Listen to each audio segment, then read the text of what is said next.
रात्र दुसरी. अक्काचे लग्न. आश्रमातील सायंकाळची जेवणे झाली. सायंकाळच्या जेवणानंतर प्रार्थनेच्या वेळेपर्यंत फिरावयाला वगैरे आश्रमातील मंडळी जात. आश्रम होता त्या गावी नदी होती. नदीचे नाव बहुळा. नदी तीरावर एक लहानसे महादेवाचे देऊळ होते. देवळाजवळ पिंपळाचे मोठे पुरातन झाड होते. त्याला पार बांधलेला होता. त्या बाराजवळ गावातील मंडळीही कधीकधी येऊन बसत. श्याम व गोविंदा बाहेर फिरावयास गेले होते. ते टेकडीवर जाऊन बसले. लहानगा गोविंदा पावा गोड वाजवीत असे. त्याने आपली बांबूची बासरी बरोबर घेतली होती व तो वाजवीत होता. कवी हृदयाचा श्याम ऐकत होता. एकाएकी गोविंदा थांबला व त्याने श्यामकडे पाहिलं. श्यामचे डोळे मिटलेले होते. तोंडावर गोड व मधुर असे तेज होते. चलताना आश्रमात प्रार्थनेची वेळ होईल. श्यामने डोळे उघडले. श्याम म्हणाला, गोविंदा, बासरी म्हणजे एक दिव्य वस्तू आहे. कृष्णाच्या मुरलीने पशुपक्षी दगडधोंडे विरघळून जात. ते बायकांच्या गाण्यात आहे ना वर्णन. यमुनाबाई वाही स्थिर, नादे लुब्ध समीर रे. हालविना तरुवर पुष्पफळ पान रे. गोपीनाथा आले आले सारून या काम रे. वृंदावनी वाजविशी वेणू जरा थांब रे. गोविंदा, लहानपणी कोकणात सुट्टीच्या दिवसात पावसाळ्यात मी गोवाऱ्यांबरोबर रानात जात असे. गाई गुरे चरत व गोवारी अलगुजे वाजवीत. माझे चुलते छान अलगुजे वाजवीत. लहानशी बांबूची नळी, पण तिच्यात केवढी शक्ती. हल्ली ती ब्रासची वगैरे कर्कश परदेशी अलगुजे विकत घेतात. 2 रुपये त्यांना पडतात. परंतु खेड्यापाड्यांतील गोरगरिबांना ही बासरी आहे. मधुर, सुलभ व सुंदर. बासरी हे आपले राष्ट्रीय वाद्य आहे. श्रीकृष्णाने ते रूढ केले आहे व 7 लाख खेड्यांत ते वाजविले जात आहे. वाजव, आळव ते गीत. परंतु ती पहा, ती घंटा वाजत आहे. प्रार्थनेस चला, गोविंदा म्हणाला. हो चला. काय रे गोविंदा, काल मी बराच वेळ सांगत बसलो का? परंतु थोडी आईची पूर्वकथा सांगितली पाहिजे होती. आज लवकर आटपीन, श्याम म्हणाला. काल 10-12 मिनिटेच तुम्ही सांगत होता. उगीच आखडते घेऊ नका. मधून मधून निरनिराळे विचार व कल्पना येतात. त्यात आमचा फायदा असतो. तो वेळ व्यर्थ का जातो? गोविंदा म्हणाला. बोलत बोलत दोघे आश्रमात आले. गच्चीवर प्रार्थनेची तयारी सुरू झाली. सारे जमले. गावातील काही मंडळी आली होती. घंटा वाजली. प्रार्थना सुरू झाली. स्थिरावला समाधीत स्थितप्रज्ञ कसा असे वगैरे गीतातील स्थितप्रज्ञाच्या लक्षणांची प्रार्थना सुरू झाली. ही प्रार्थना आता राष्ट्रीय प्रार्थनाच जणू झाली आहे. प्रार्थना संपताच श्यामच्या गोष्टीसाठी मंडळी अधीर झाली. श्यामने गोष्टीस सुरुवात केली. माझ्या आईचे प्रेम आम्हा सर्व भावंडांत आमच्या बहिणीवर जरा जास्त होते. माझी बहीण जणू आईचीच प्रतिमूर्ती होती. आम्ही तिला अक्का म्हणतो. माझी अक्का दया व क्षमा, कष्ट व शोषिकता यांची मूर्ती आहे. तिला सासरी प्रथम सासूरवास झाला, पण माहेरी तिने कधी सांगितले नाही. तिने स्वतःच्या मुलास एक चापटही मारली नाही. मुलाचा राग आलाच तर दूर उठून जाते व राग शांत करून येते. माझ्या अक्काच्या लग्नाच्या वेळची गोष्ट आहे. अक्काचे कितीतरी दिवस लग्नच जमत नव्हते. तिला मंगळ होता, त्यामुळे अडचणी येत होत्या.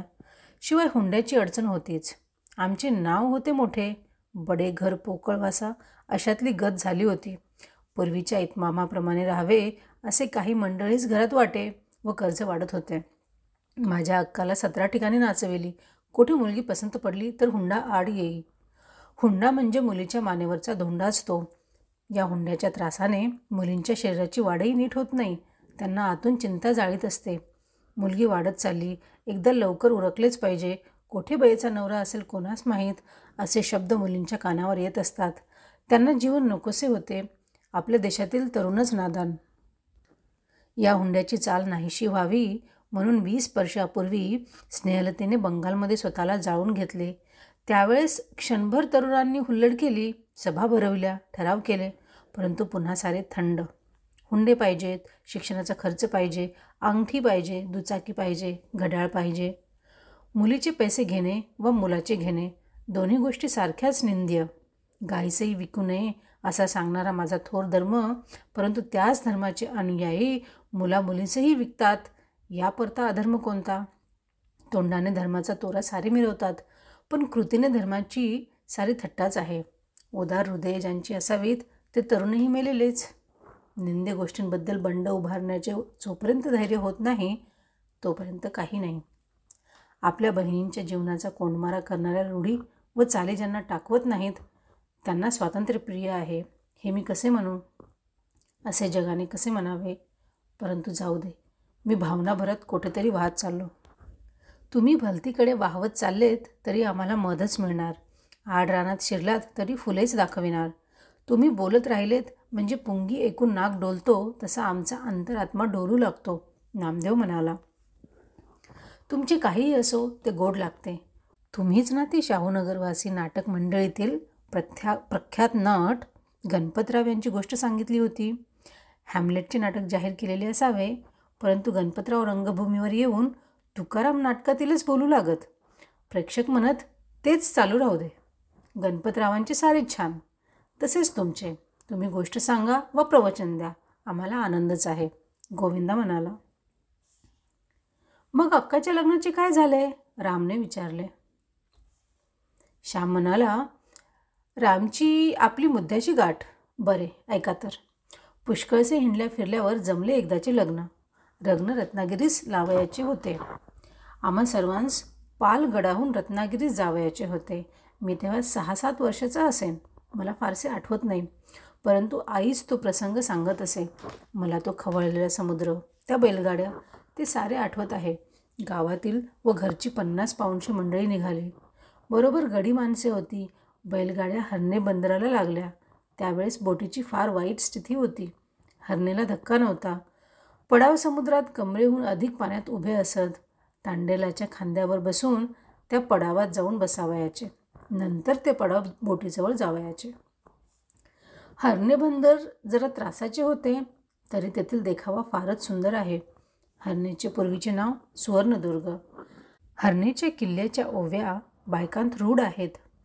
हरणेच्या किल्ल्यावरी तोफा मारिल्या दुहेरी, चंद्र काढिला बाहेरी इंग्रजांनी.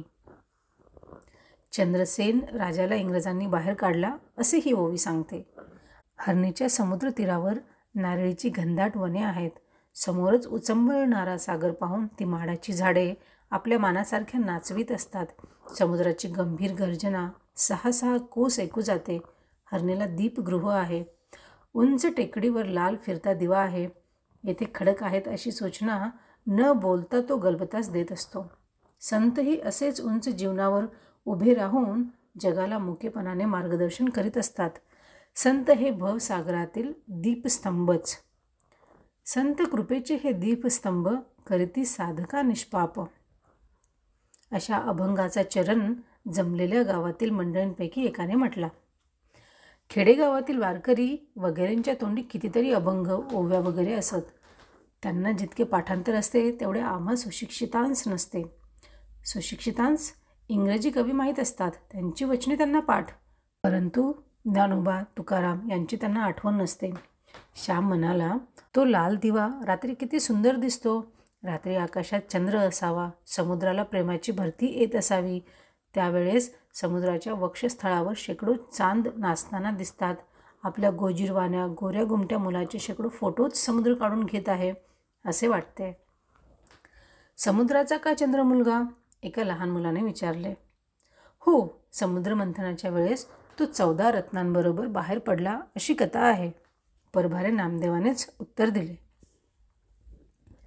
श्याम वर्णनाच्या भरात सांगत होता. आपल्या मुलांच्या अंगाखांद्यावर घालण्यासाठी समुद्राने दागदागिने आणले आहेत की काय असेही मनात येते.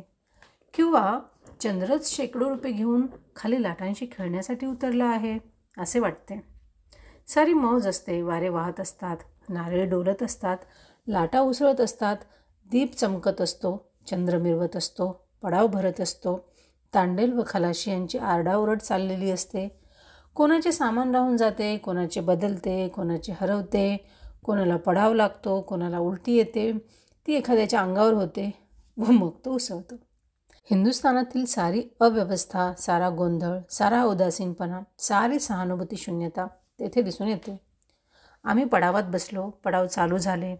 वल्हवणारे वल्ही मारू लागले. चुबुक चुबुक पाणी वाजत होते. वाऱ्यामुळे लाटांचे तुषार अंगावर उडत होते. शाबास, जोरसे असे वल्हवणारे म्हणत होते. पडावात खेचाखेच होती. माझी आई अंगावरच्या मुलाला घेऊन बसली होती. माझी एक आत्याही तेथे बसली होती. आत्याचेही अंगावर पिणारे मूल होते. आत्या आजारी असल्यामुळे तिच्या अंगावर दूध नव्हते. वरचे दूध मुलाला पाजीत, परंतु वरच्या दुधाने तान्ह्या लेकरांना फारसे समाधान होत नाही. आईच्या दुधाची चव न्यारीच असते. ते नुसते दूध नसते, त्यात प्रेम व वात्सल्य असते. म्हणून ते बाळाला असे देते, तजेला देते. ज्या देण्यात प्रेम आहे त्या देण्याने देणारा व घेणारा दोघांस परमसुख होते. किनाऱ्यावरील बैलगाड्यांच्या बैलांच्या गळ्यातील घंटांचा आवाज दुरून कानावर येत होता. बंदरावरचे दिवे अंधुक दिसत होते. बोट दूर दिसावयास लागली होती. तिचा वरचा दिवा दिसू लागला होता, तरी बोट बंदरात येऊन तिला पडाव लागावयास अर्धा तास लागला असता. अरे चावतोस काय असा? काय आहे प्यायला त्यात? असे आत्या आपल्या मुलावर ओरडली. तो मुलगा अधिकच रडू लागला. काही केल्या राहीना. पडावातही गर्दी होती. इकडे तिकडे व्हावयास जागा नव्हती. आजूबाजूला जेव्हा पुष्कळ लोक असतात तेव्हा जर मूल रडावयास लागले तर आयांना मेल्यासारखे होते. आपल्या मुलाने हसावे व खेळावे, सर्वांनी त्याचे कौतुक करावे, त्याला घ्यावे, नाचवावे, मुके घ्यावेत, यात आयांना परमानंद असतो. ते पाहून कृतार्थ वाटते. पण मूल जर रडू लागले तर मात्र फजिती. हसऱ्या मुलाला सारे घेतात, रडणाऱ्याला कोण घेणार? वास्तविक रडणाऱ्याला घेण्याची जास्त गरज असते, परंतु त्याचाच सारे तिटकारा करतात. जगात सारे सुखांचे सोबती, दुःखाला कोणी नाही. दिनाला जगात कोणी नाही, पतिताला कोणी नाही. ज्याला सहानुभूतीची अत्यंत जरुरी आहे त्यालाच त्याची अत्यंत वाण. मूल रडू लागले तर ती कटकट होते. झालं काय कार्ट्याला रडायला? असाच रोज रडतो वगैरे बोलणी आईच्या कानावर येतात व तिला वाटते की मुलासकट पृथ्वीच्या पोटात गडप व्हावे. चावचाव करणारी तमासगीर मंडळीच जगाच्या बाजारात फार. माझ्या आत्याला त्यावेळेस तसेच झाले. मूल तर राहीना. माझी आई जवळच होती. माझ्या आईने आपल्या मुलास गड्याजवळ दिले व ती आत्याला म्हणाली, वंस माझ्याजवळ द्या त्याला, मी त्याला घेते हो. आईने प्रेमाने आत्याच्या मुलाला घेतले व त्याला पाजले. तो बाळ पोटभर माझ्या आईच्या अंगावर प्याला, हसू खेळू लागला. आई त्या लग्नात स्वतःच्या मुलास रडवी, परंतु वंसाच्या मुलाला अगोदर शांत करी. मुलांना काय गोड दूध आईचं मिळालं की झालं. आत्याचे मूल रडू लागताच आईने घ्यावे, पाजावे. आईने कधी कुरकुर केली नाही. उलट तिला परमधन्यता वाटे, परमसुख व समाधान वाटे. माझी आई ती गोष्ट एखाद्या वेळेस सांगे व म्हणे, श्याम, अरे जवळ असेल ते दुसऱ्यास द्यावे, दुसऱ्याचे अश्रू थांबवावे, त्याला हसवावे, सुखवावे. यासारखा आनंद नाही. स्वतःच्या मुलाचे कोणीही कोडकौतुक करेल, परंतु जो दुसऱ्याच्या मुलाचे तितक्याच प्रेमाने कोडकौतुक करील तोच थोर.